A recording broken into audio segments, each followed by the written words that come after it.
요한은 7개의 표적을 적어놨습니다. 성경에 7개의 표적이 기록되어 있죠. 유명한 얘기입니다. 그런데 7개의 표적의 주님의 결론이 요한복음 12장 30절에 이렇게 말씀하고 계세요. 예수님이 수많은 표적을 이렇게 행하셨으나 사람들이 도무지 믿지 않는다. 도대체 도무지 믿지 않는다. 요한은 이게 너무 이상한 거예요. 여러분, 표적이 7개가 아니라 70개, 700개, 7000개라고 하더라도 안 믿는 사람은 안 믿는 거예요. 요한의 답답함이 여기 있는 거예요. 왜 사람들이 오병이어를 보고도, 왜 죽은 나사로가 살아나는 걸 보고도, 왜 믿을 수밖에 없는 상황과 믿을 수밖에 없는데도 불구하고 믿지 않는지 요한은 이해가 안 되는 거예요. 당시에 질 좋은 포도주, 그 커리 좋은 포도주를 맛본 혼인잔치 하객들이 몇 명이겠어요? 아니요. 오병이어는 독특합니다. 오병이어는 동시에 장정만 5,000명, 남녀노소 합치면 15,000에서 한 2만 명 될까요? 동시에 하나님의 표적, 기적을 경험한 겁니다. 마지막 표적은 죽은 나사로가 살아난 거예요. 동네 사람들이 다 아는 거예요. 왜? 장례식에 다 오고 조의금까지 다 냈어. 어떤 사람은요, 입관 예배에 같이 있었어요. 어떤 사람은 운구했어요. 그런데 죽었던 나사로가 돌무덤을 놓고 살아난 겁니다. 깜짝 놀라게 했지만 거기까지, 더 이상 다른 변화가 없는 것입니다. 성도 여러분, 오늘 말씀에 답이 있어요. 답이 뭘까요? 어떤 상황, 어떤 고난의 현장에서도, 어떤 슬픔이 있어도 여러분, 예수님께 붙어 있어라. 예수님께 붙어 있으려면, 뭔가 붙어 있으려면 접착제가 필요하죠. 딱 붙는 접착제가 필요해요. 이 접착제가 믿음입니다. 믿음이 있으면요, 세상이 나를 감당 못합니다. 세상에 지금 모든 환난과 풍파가 있지만 믿음이 있는 사람은 세상이 능히 감당 못한다. 세상이 감당 못할 만한 믿음을 갖기를 예수 그리스도로 축원합니다. 얼마나 큰 걸 갖고 있어야지 세상이 감당 못할까요? 하나님은요, 우리에게 작디 작은 눈에도 보일까 말까한 겨자씨를 얘기하고 있어요. 솔직히 나나 여러분이나 우리 모두 겨자씨만한 믿음은 있어서 예배하는 거 아니겠어요? 지금 이 자리에 온 건 겨자씨만한 믿음이 있어요. 여러분, 이 겨자씨만한 믿음에 하나님이 응답하시는 것입니다. 오늘 산이 움직이고 여러분에게 홍해가 갈라지고 길이 나기 시작하게 될 것입니다. 할렐루야! 할렐루야! 믿음은 여러분 평범한 것이 아닙니다. 믿음은 특별한 사람에게 특별한 예임하는 특별한 선물인 것입니다. 내가 여러분 뭔가 비범한 것이 있어서, 남들보다 특출한 것이 있어서, 남들보다 독특한 장점이 있어서 우리는 서로 그 사람을 인정하기 위해서 한마디씩 하면서 이렇게 그를 이렇게 존귀하게 이렇게 귀하게 여기는 것 같으나, 하나님이 보실 때는요, 여러분 우리의 특별한 것을 보신 것이 아니에요. 그냥 일방적으로 하나님이 나를 선택해 주신 특별한 사랑을 찬양합니다. 당시의 바리새인들, 제사장들, 심지어 예수님의 형제도 예수님을 믿지 않습니다. 유대인들, 당시의 유대인은 예수님의 모든 표적을 행하는 걸 보고 이렇게 얘기합니다. 귀신 들렸다. 귀신의 힘으로 하는 거다. 주님이 이렇게 말씀하십니다. 너희들이 나를 무시하는도다. 너희들이 나를 무시하는도다. 이것은 마귀가 하는 얘기, 사단적인 얘기예요. 마귀가 얼마나 비아냥거렸겠어요. 주님이 와서 엄청나게 천국 복음을 얘기하고 막 그렇습니다. 그때 마귀가 이렇게 얘기합니다. 네가 와도 별 수 없잖아. 아무 변화가 없잖아. 표적? 아니, 장정만 5,000명 먹였는데도 이 아무 일도 바뀌어지지 않아. 그냥 너를 그냥 빵 굽는 빵 공장 주인, 그리고 문제 해결사 정도로 보잖아. 죽은 나사가 살아났어도 너를 하나님의 아들로 보지 않고 아무도 너를 믿지 않잖아. 이런 모든 마귀적인 사단적인 소리가 끊어질지어다. 이 말에 예수님은 더 큰 표적으로 승리하신 것이 아니에요. 예수님은 주님만이 할 수 있는 더 큰 기적, 더 큰 표적으로 계속 나가시면서 승리하신 것이 아니에요. 예수님은 표적이 아니라 말씀으로 승리하셨다. 마귀는 돌을 떡으로 만들어봐, 뭔가 만들어봐, 점프해봐, 이 높은 데서 점프해, 천사들이 받쳐줄 거야. 기가 막힌 표적이 되지 않겠어? 마지막에 회유합니다. 내게 절해, 천하 영광을 줄게. 천하 영광. 여러분, 여러분의 직장에 국장급만 되더라도 여러분 굉장한 영광이 있을 거예요. 그런데 천하 영광이라니, 솔직히 얘기해서 천하 영광 속에는 우리가 기도하는 기도 제목이 다 들어가 있을 거예요. 그것이 다 천하 영광 속에 들어가 있어요. 그래서 주님은 사람의 영광과 하나님의 영광을 나눠서 말씀하고 있어요. 요한복음 12장 43절의 말씀이에요. 우리 이 말씀을 다 같이. 그들은 사람의 영광을 하나님의 영광보다 더 사랑하셨구나. 사람의 영광, 세상의 영광, 천하 영광이라는 것이에요. 여러분, 예수님이 기록되었을 때 주 너의 하나님을 시험치 말라. 여러분, 하나님의 말씀으로 승리했잖아요. 여러분, 모든 내면과 외부에서 들려오는 마귀의 BNG, 저는 마귀의 소리를 뻥과 구라라고 얘기해요. 이 모든 속임수의 말에 단칼에 비어버리는 애가 있을지어다. 말씀으로 승리하셔야 됩니다. 왜냐하면 표적도 귀한 것이지만 여러분, 상황은 반복되는 거예요. 상황은 계속 반복됩니다. 우리 인생이 계속되는 상황은 계속 반복됩니다. 우리 천하 영광이 아니라, 세상 영광, 사람 영광이 아니라 예수를 위해 삽시다. 삶의 목적이 물질과 삶의 목적이 땅과 삶의 목적이 소유가 돼서는 안 돼요. 내 삶의 의미와 목적과 나의 좌표와 지향성이 있어요. 예수님, 예수를 위해 사는, 사나 죽으나 예수를 위해 사는 여러분 되길 예수로서 축원합니다. 특별한 사람은 흠이 없는 사람, 실패가 없는 사람, 건강한 사람, 그 정도의 학벌, 그 정도의 위치에서 얘기하면 모든 사람이 들을 만한 그런 사람, 그 사람이 우리 교회에 나오면 우리 교회는 우와 이렇게 될 만한 사람, 이런 사람이 특별한 사람이 아닙니다. 특별한 사람은 하나님의 자녀를 특별한 사람이라고 그럽니다. 근데 하나님의 자녀가 누군지 아세요? 하나님의 자녀를 상속자라고 그럽니다. 하나님의 상속자, 그리스도와 함께한 상속자. 여러분 같이 해주실래요? 자녀이면 상속자, 하나님의 상속자, 그리스도와 함께한 상속자. 여러분 이제 히브리 말로, 어려운 말로 해주세요. 여러분, 상속자, 나는 상속자이다. 나는 상속자이다. 내가 특출해서 뭔가 다른 사람보다 비범해서 그래도 내가 이렇게 이런 행위를 했기 때문에 하나님이 나를 상속자로 콜해주시고 나를 지명하시고 불러주신 것이 아니에요. 내가 알기도 전에, 준비도 되기 전에, 가치도 없고 받을 자격도 준비가 하나도 안 됐음에도 불구하고 하나님은 나를 상속자로 콜해 주신 것입니다. 그러므로 상속자는요, 흠없는 사람이 아니라 무너진 사람, 부서진 사람, 깨어진 사람, 이 사람을 저는 꺾인 인생이라고 합니다. 저는 오늘 요한의 5번째 표적은 저에게는 굉장히 소중해요. 가장 짧은, 가장 간단하고 심플한 것 같지만 이 5번째 표적이 내게 일어난 표적이에요. 여러분, 이 5번째 표적이 여러분에게 일어나고 경험되어지기를 축복합니다. 지금 예수님의 명에 따라서 바다로 배를 띄워서 나갔습니다. 그런데 풍랑을 만났어요. 괜찮은 노련한 어부들이 있잖아요. 갈릴리 물길만 봐도, 하늘만 봐더라도 어떻게 바람이 불며 어느 쪽으로 되면 이 풍랑이 어떻게 될지 충분히 잘 알고 있는 사람들인데, 아무리 노를 젓고 아무리 배의 중심을 잡으려고 해도 중심도 안 잡힐 뿐더러 좌표로 나가지도 않고 뱅글뱅글 돌고 있는 거예요. 급기야 빠져 들어가는 건 굉장히 괴로운 시간입니다. 이 시간에 여러분, 예수님이 찾아오십니다.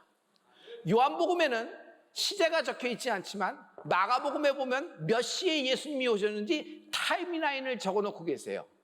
마가복음 6장 47절과 48절의 말씀인데요. 우리 시간이 굉장히 중요하거든요. 우리 다 같이 저물매 배는 바다 가운데 있고 예수께서는 홀로 물에 계시다가 바람이 거스름으로 제자들이 힘겹게 노젓는 것을 보시고 밤 사경쯤에 바다 위로 걸어서 여기까지요. 밤 사경쯤에, 밤 사경이면 우리식으로 얘기하면 새벽 칠흑 같은 밤 3시경, 뭐 3시와 새벽 3시 반 사이 이 정도 될 거예요. 아무것도 분간이 안 되는 겁니다.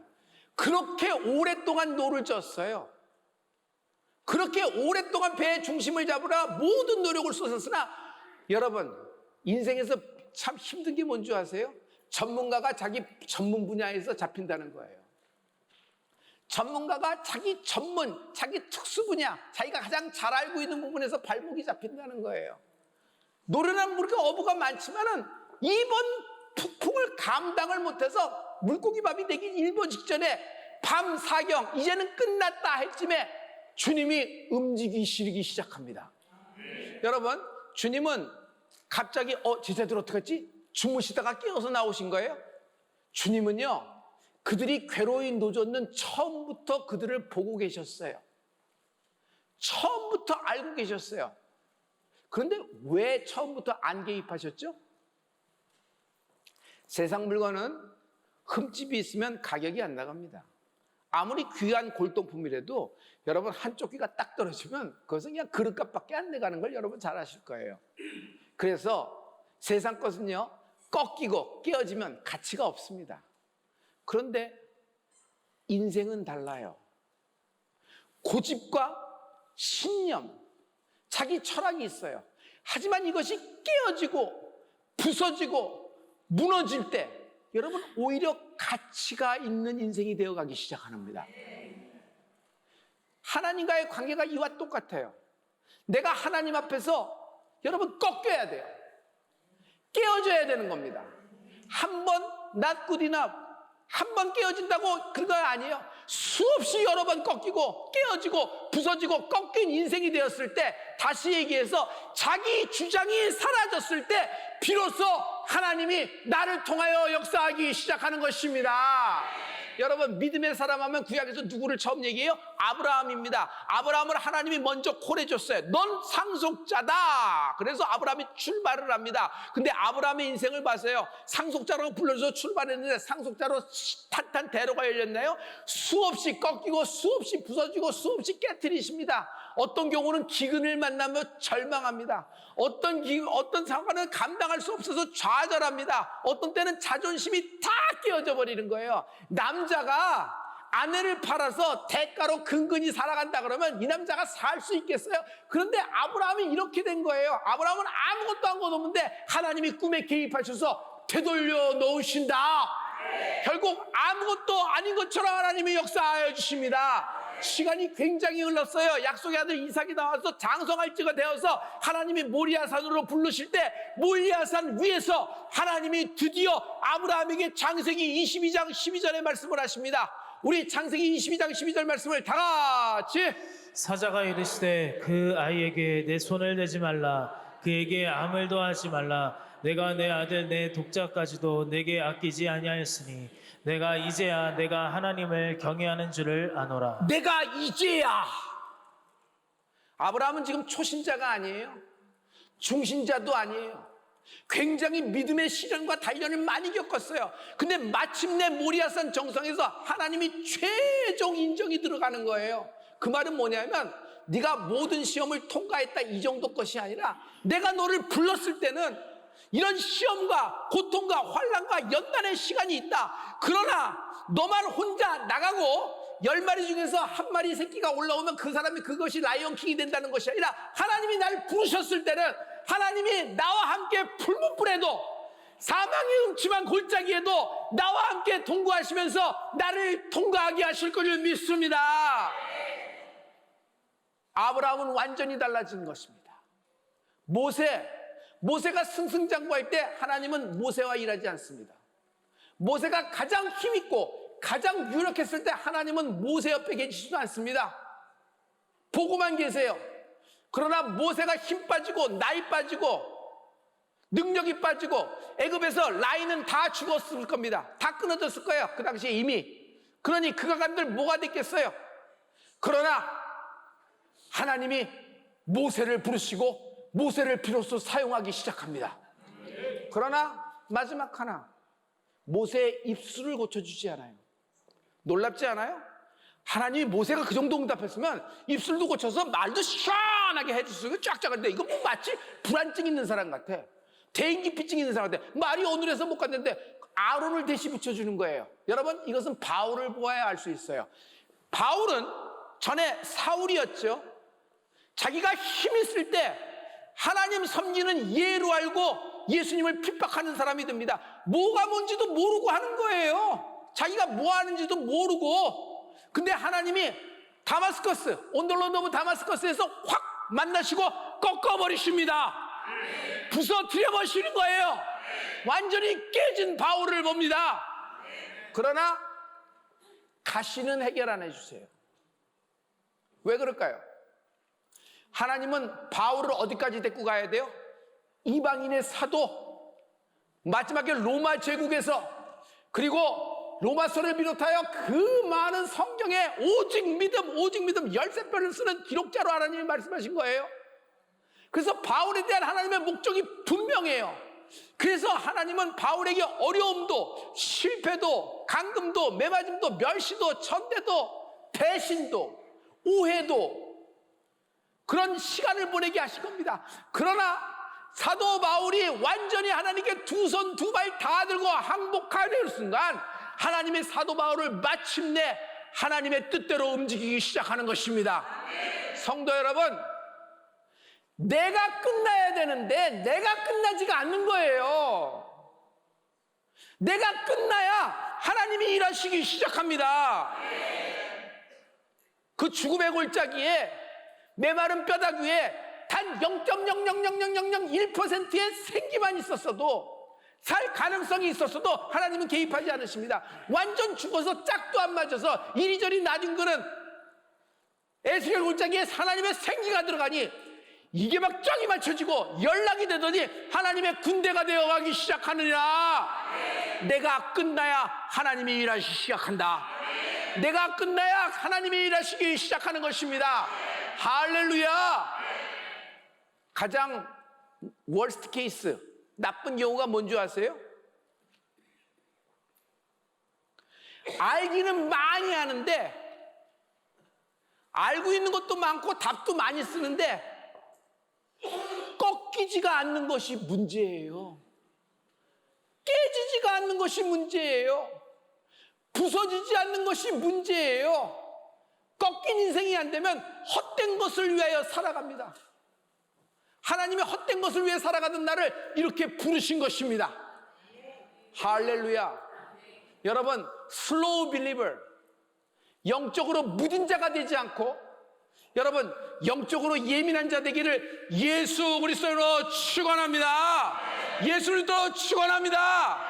우리는요, 꽃을 보면은 하나님이 입히셨네, 새가 보면 하나님이 먹이셨네, 빗소리, 바람소리, 물 흐르는 소리, 낙엽 떨어지는 소리, 심지어 천둥 소리만 들려도 하나님의 영광을 깨닫는 축복이 있을지어다. 현재의 나의 일상에 영원한 것이 있어요. 내가 자녀를 키우면서, 내가 부모님과의 관계에서, 나의 부부 생활에서, 나의 싱글 라이프에서 중간중간 하나님이 주시는 메시지를 우리가 깨닫는 경우가 있잖아요. 눈물이 줄줄줄줄 흐르는 거예요. 뭐 그냥 욱욱하는 것이 아니라 감사와 감격이 넘치는 인생이 돼서 어떤 우겨쌈, 어떤 절망과 어떤 사망의 골짜기의 세월을 지나는 간이 있어도 여러분 감사하는 인생이 되어가는 축복이 있을지어다. 마음문이 열린 겁니다. 마음문 내가 열면 열려요? 스스로 닫히는데 언제 열고 언제 닫히는지 사람이 조정할 수 있어요? 좀 이렇게 자기가 이렇게 조금 한다고 생각하나 영의 문은 특히 다릅니다. 하나님의 은혜가 임할 때 영의 문이 열리는 거예요. 내가 열면은 하나님이 들어오신다. 맞죠? 그러나 여러분, 하나님의 은혜가 먼저예요. 행위가 먼저가 아니란 말이에요. 뭔가 하셨고 뭔가 공로가 있고 뭔가 공적이 있기 때문에 야라씨가 된 것이 아니라 하나님의 은혜로 일방적으로 나에게 상속자로 불러주시고 그렇게 대우를 해주신 것이에요. 오늘 하나님이 당신을 치유하시고 당신을 만져주실 줄 믿습니다. 그러므로 은혜 받은 사람에게서 나오는 것이 행위란 말이에요. 이것이 믿음의 결과로 나오는 것이지 행위를 먼저 보는 것은 여러분 아쉬움이 굉장히 많아요. 성도 여러분, 꺾인 사람은 자기 능력을 의지하지 않습니다. 제가 제 능력 의지하고 제 힘 의지하고 제가 갖고 있는 어떤 병풍과 울타리 그런 것들을 의지할 동안 2년 7개월 동안 하나님은 옆에서 계속 날 보시면서 개입을 안 해주시더라고. 어떤 일에 변화가 없더라고. 그러나 오직 말씀을 의지하여 내가 변화되고 내가 부서지고 이것을 통하여 그냥 깨어지는 순간에 하나님이 일하시기 시작합니다. 여러분, 나에게 일어난 5번째 표적의 역사가 오늘 괴로이 노젓고 있는 당신의 인생의 밤 사경에 예수님이 폭풍을 뚫고 바다를 밟고 당신을 찾아오시게 될 것입니다. 우겨쌈을 당해도 업사이드 다운 모든 인생이 뒤집어져 버려도 핍박을 당해도 오해와 배신의 세월을 겪는다고 하더라도 능히 이겨나가게 될 것입니다. 세상이 감당 못한다. 세상이 감당 못한다. 세상이 감당 못한다. 날 꺾지 못한 사람이 남을 꺾을 수 있을까요?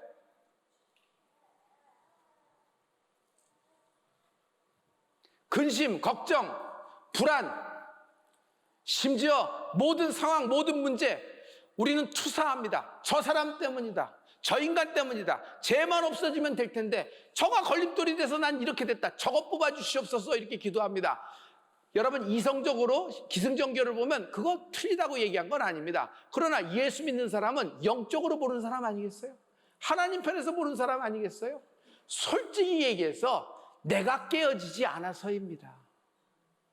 왜 알면서 모른 척 하세요? 왜 다 아시면서 그냥 덮어두려고 그러세요? 하나님은 내가 깨어지기를 원하십니다. 내가 꺾일 때마다 하나님의 큰 축복이 있습니다. 내가 꺾일 때마다 부서질 때마다 하나님의 큰 축복이 있습니다. 밤 사경에 이 폭풍, 이 암이라는 폭풍, 이 물질이라는 폭풍, 이 자식과 가족의 속사정의 폭풍, 그리고 내 인생에 정말 해결할 수 없는 그 폭풍을 뚫고 주님이 나를 직접 찾아오실 줄 믿습니다. 기도하십시다.